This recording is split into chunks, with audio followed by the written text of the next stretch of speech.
Hi, everyone. Welcome to LiTup 365 Summer Session 1. So I hope you've had a chance to read the article that I posted.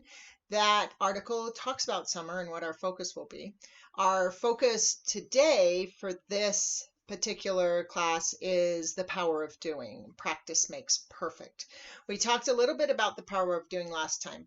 I'm going to get into that a little bit more, along with the concept of practice makes perfect and how important that concept is. Because when we approach something new, we tend to have an unrealistic expectation of that. So as we're moving into summer, we know summer is the work of creation. This is what we're doing in summer, is we're in a creative mode.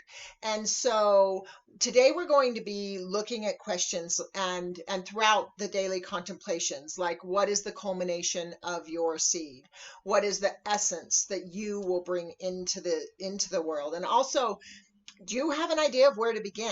This is the big thing, is that when we are transforming, when we are doing something that is actually new, not something that we tend to define as new, but actually new, we should technically have no idea of where that begins and what to do with it. So we are going to dig into that question as we continue forward. So I do want to reiterate a couple things from last session to bring into this session, which is the importance of doing what is ours to do. So I say this all the time, right? We are all so much more than our history. And we are here to step into greatness, into the greatness of who we are. And LiTup is so much about that. And approaching the idea of I do have something significant to do.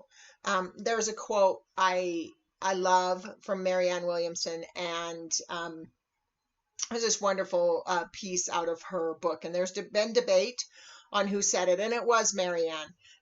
This is a quote that some try to attribute to Nelson Mandela, but nowhere in all the research of all his speeches was this ever found. But it is written in her book, Return to Love, I think is the name of the book. But there are 3 days toward the end of this 2 weeks that I really delve into this quote with you. So we'll spend 3 days breaking down the quote into 3 sections, but I want to start with just opening the door with it. And this follows up on last week's session on why aren't we following our dreams? Why do we resist stepping into our greatness? And so that is going to be the focus of what we talk about, not just today, but throughout the rest of the summer season. And so the quote from Marianne is, "Our deepest fear is not that we are weak. Our deepest fear is that we are powerful beyond measure. It is our light, not our darkness, that most frightens us. We ask ourselves, who am I to be brilliant, gorgeous, talented, fabulous?" And then she goes on to say, actually, who are you not to be? You are a child of God. Your playing small does not serve the world. As we are liberated from our own fear, our presence automatically liberates others. So this is where we connect again. When she's saying this is where we connect again to not meeting a determined role or not doing a determined thing, but that as we wake up to our own greatness, we automatically liberate others to do the same. There is an interconnectedness between humans. And as we realize our greatness, we invite others to do the same. So we talked last week about moving on to the more life-affirming side of fear, which is faith. I love that the quote from Ernest Holmes I've brought up, that fear is just misplaced faith. We're having faith in the thing we fear. And so if we fear our greatness, we tend to build faith in something that limits us, and we will convince ourselves that even when someone sits in front of us offering us a change, we will convince ourselves that we know a better way. And that better way is what's already gotten us to where we are. It takes us no further, but we'll do that to protect ourselves from that potential loss, right? That Instead of reaching for gain, we will mitigate loss. And so we will convince ourselves that my way will get me there. I'm not going to follow someone else's way. So as we look at this concept of fear and that it's opposing experience, it's more life affirming experience is faith. We also discover the life affirming side of fight or flight is clarity. And so this week, I want to talk about how to step into your clarity, how to exist in that state of clarity. So why are you following your dreams? Last 2 weeks ago, we talked about why aren't you following your dreams? Today, I want to talk about why are you following your dreams? We want to talk about what motivates you, what makes it worth it.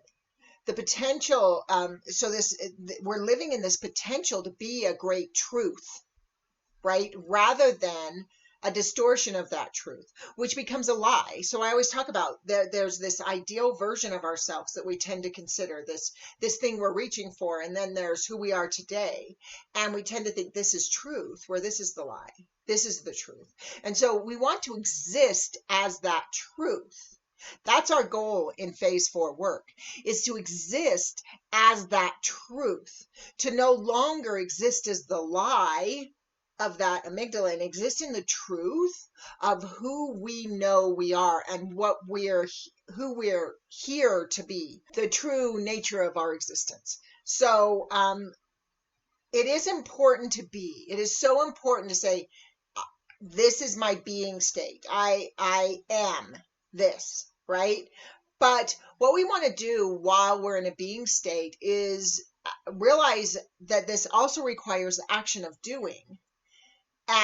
This takes me back to a story, and it was a really beautiful realization for me. And I think I've brought it up before, where a minister I used to work with once was talking about ministerial work. And this is as I was delving deeper into that potential. There was a point in time where I was going to study to be a minister. And what he said to me was, the sermon means nothing. What I'm saying up there on the pulpit means nothing. What I'm saying is what I do to distract you while I love you. The words coming out of my mouth now aren't what's important. What's important is my underlying knowing that you have a potential greater than you might be realizing, and that potential serves the world. It's my faith in you and my faith in this process of connecting with the truth of who we are. It's not about the words. So many people try to break what I'm saying down into the words, and they mimic the words. I hear them repeat back to me what I've said, but it's not about what I say. It's about what I mean. It's about that deeper realization that sometimes scares people, sometimes says to people, wow, one of the biggest complaints I've had when people are leaving my services. So when I've asked people why they disengage, the people that responded have said, you expect too much of me. And it's interesting because their brain has processed that as a threat. And the ironic thing is I have no expectation of anyone, but I do believe in enormous potential. And that belief becomes threatening. It becomes an expectation that people fear living up to. Because we don't just fear our greatness. We fear our ability to live up to our greatness. And that's what I want to transcend in LiTup, is to get past those fears and actually living in that greatness.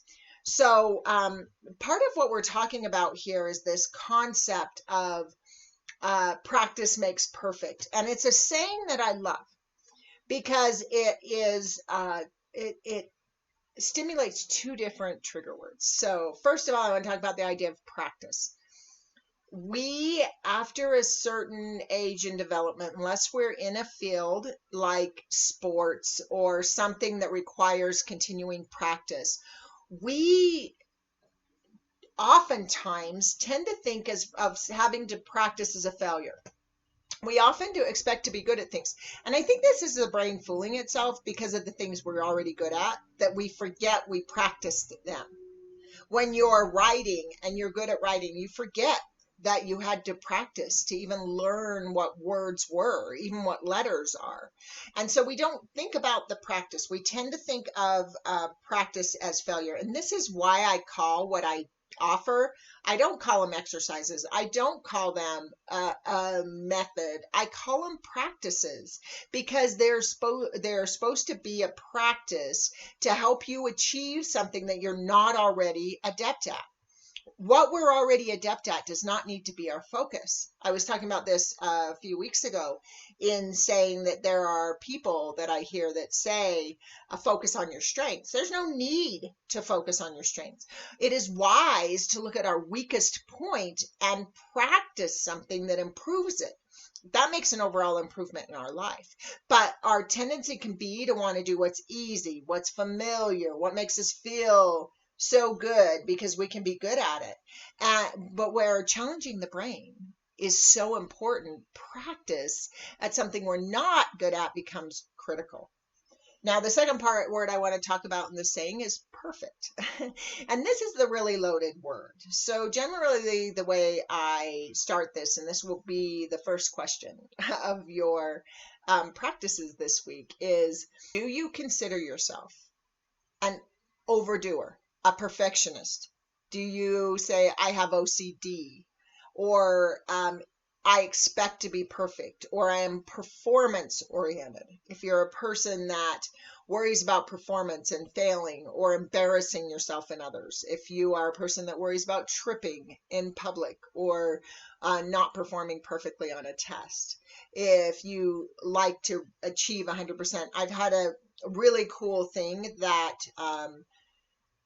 so I use Grammarly for my writing, and it has dramatically improved my writing skills. But when I started using Grammarly, I loved being in the 99th percentile. I also love having articles that score 100% in their perfection. And I know other people that like that. They like the numbers that they get, that you're using unique words more than 96% of people. All of this feels so warm and fuzzy, but I've changed my strategy with Grammarly. I now just write. I just write and I don't worry about editing as I write. And then I go back and I let Grammarly edit it. And what I've done is found myself another employee and several hours in the day, because an article that takes me 30 minutes to write can take 2 or 3 hours to edit if I am being meticulous and expecting perfection. So I want the article to be good. I want you to be able to read it without the distraction of error. But I'm going to let Grammarly define the perfection of it. And this has saved me hours every day. You know, sometimes I can edit a document. So if I write as I edit, I can maybe get an article written in maybe 90 minutes, sometimes an hour, but it was consuming far more time. Now I do 30 minutes of writing at most, sometimes 15 to 20 minutes, and then I go through and edit for 5 to 10. I'm generally a half an hour max preparing my writing. And this is really important because it also gives me a chance to freely express. If I'm editing, I start to lose content. So I can be in that discovery style writing. So if you find yourself in this, anywhere in this, the first question I'm going to be asking you is, after asking you if you feel like a perfectionist, is what does perfection mean to you? And just think of that answer right now for a minute. How do you define perfection? And then what I want to do is give you my definition, which is never a definition I've heard. I've never had anyone look at it this way when I've asked this in class. And that is, perfection to me is defined as the quickest path to failure. And the reason I say that is because perfection says that the outcome must meet my perfect picture. So it must be my outcome, my perfect outcome specifically. That's what perfection is a perceived outcome, and whatever you're doing, meeting that 100%. And so the idea of anything, the outcome being 100% without flaw, exactly what we envisioned, is rare. And I would challenge to say it never occurs, that it may be 99.9 to the 10th power amount of times, but there is always that one small variable. And that one small variable trips us up.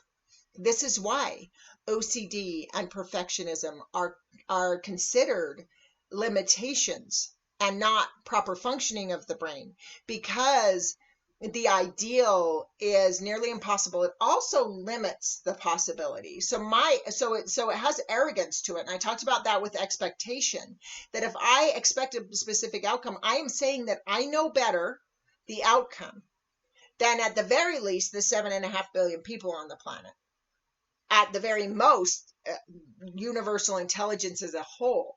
We do this with nature all the time. Nature operates according to a genius pattern of universal intelligence. However, we constantly question it. We think we need to tell it what to be instead of having it tell us its natural design. And so it creates an arduous journey. Also, it keeps us within the box of who we've been, within our routine, and this is horrible for the brain. It says, I know, if I'm in the process of saying, this is who I am, it's what I know and what I have been. If I'm expanding, I'm moving to what I don't know and have never been. There is no way I could possibly know what that is, because it's what I don't know and have never been. And so when I start putting my box on it, I now bring it right back. I no longer expand. I just reaffirm where I am. I talked about this when we're learning, right? That a lot of people that go to get education just get validation. They go to retreat after retreat or conference or their favorite speaker, and what they do is reaffirm what they already know. Where the real development of the brain comes in expanding into what we don't know. And that has to be out of the frame of our perfection. So to reach that, it's so funny because the other thing we do with perfection is, well, I didn't want it to come this way. I didn't really want this, but it ended up being the perfect outcome. So it's something we assign in hindsight. I, as a concept, may use the word perfect, but I abandoned the idea of perfection, the idea of the word perfection a long time ago. What I say is things are simultaneously perfect and imperfect. They're either never perfect or always perfect. And that the word is not near as important as the word practice. And practice is about coming into the moment. Because the into the moment is absolute, is the most perfect aspect of anything, because it is the absolute culmination of what's been. But the power of doing only exists in the moment. It can't exist in that future place. I'm taking some courses on psychology, and one of the concepts in evolutionary psychology is that as the brain measures fear response, so as it tries to mitigate risk, one of the things it does is it miscalculates time.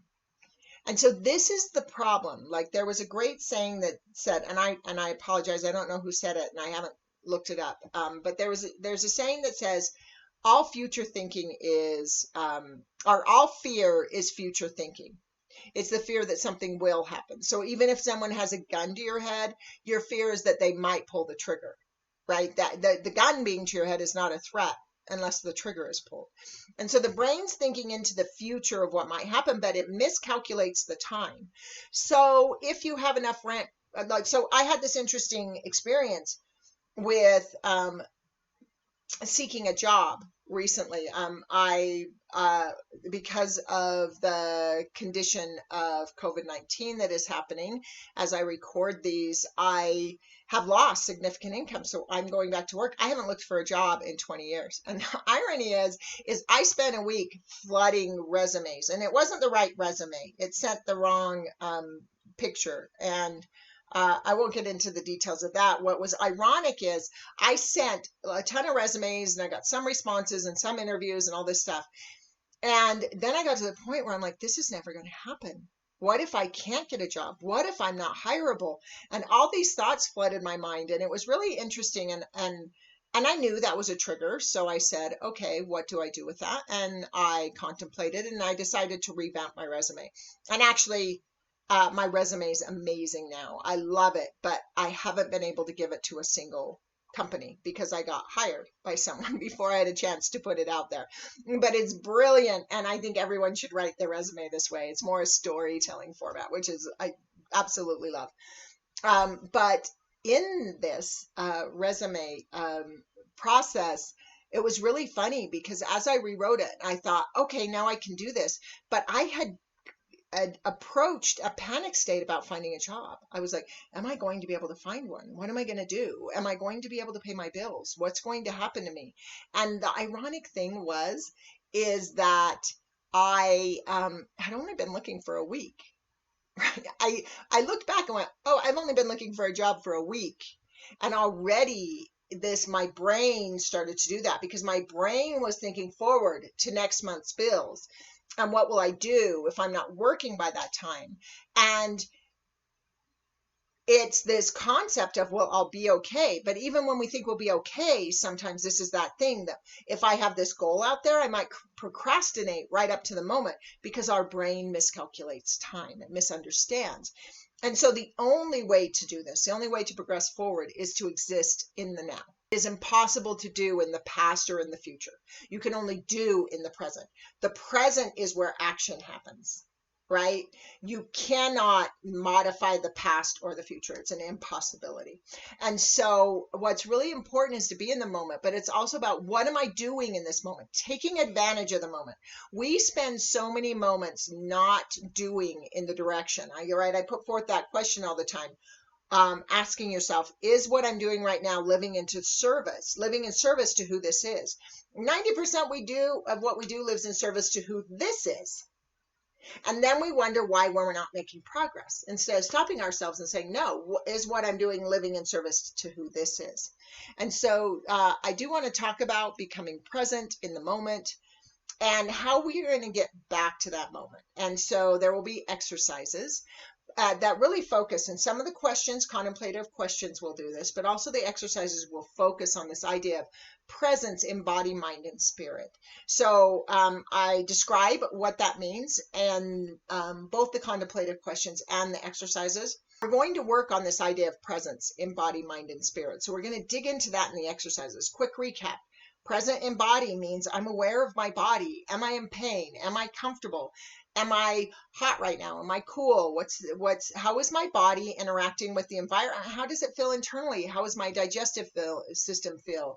How does my head feel? Do I feel clear, right? This is everything we're doing in phase one is becoming aware of that. Presence in mind says, I'm not thinking about the future, and I'm not thinking about the past, and I'm not thinking about my neighbors or my friends or what anybody else is doing. My mind is in this moment. I am focused on what is happening right now. Presence in spirit is dropping the masks in saying, I am authentic. I am who I am. I acknowledge where I am right now. I don't pretend that I'm living my life here, even though that's true to who I am. If I'm living my life here, I own that, because then I have the power to change it. And I can avoid that concept of fantasy that we talked about last session. So what we're going to do is we're going to have this chance to return to those practices of reverse goal setting and that question of what one thing can I do today to live in service to that outcome I want. Also asking the questions, what steps have you taken? If you haven't taken steps, don't beat yourself up. But don't look back a month from now and say, I still haven't taken steps, right? If you're going to take steps, you need to begin taking steps. To have the idea and want to take steps, that's great, but it doesn't really progress you forward. And so take steps that live in service to you living your dreams. And then we're going to talk about taking advantage of the opportunity that's in front of you. What's in front of me right now? So we're going to kind of come to a culmination of what we've been talking about here the last few weeks as we step into summer and get into doing the work. So that'll be it for today for this session. And the practices are there and ready for you. Take your time with them. There will be 2 weeks worth of exercises. You'll have today's, and then you'll have another one available on June 28th that will carry you forward as we begin to get into summer. Again, I just want to remind you, summer is the work. In LiTup, all I ask you for is 90 days worth of work. Be willing to work through the summer. Just be willing to give it everything, to work harder, test and dare and challenge the theory and say, fine, I'll give it this much time, and do a countdown if you need to that says, okay, today is day 90. I will do it every day and I will count down and I will see if what you're saying is true. But don't have the idea of work and don't think I'll get to it, and don't procrastinate it. If you're thinking of something right now, do it right now. Don't add it to a list. Don't worry about what you're going to do next. Just do the thing. Just take one step. That's what I'm going to ask for you through the summer. Just every day, please take one step at least. So that will wind it up, and I will look forward to seeing you on July 5th as we continue into the conversation of movement and start to approach the laws of relativity and attraction. Let's get a real understanding of how these really work and out of places where we don't have real power. So that's what we'll be doing next time. Until then, I do hope you enjoyed the journey.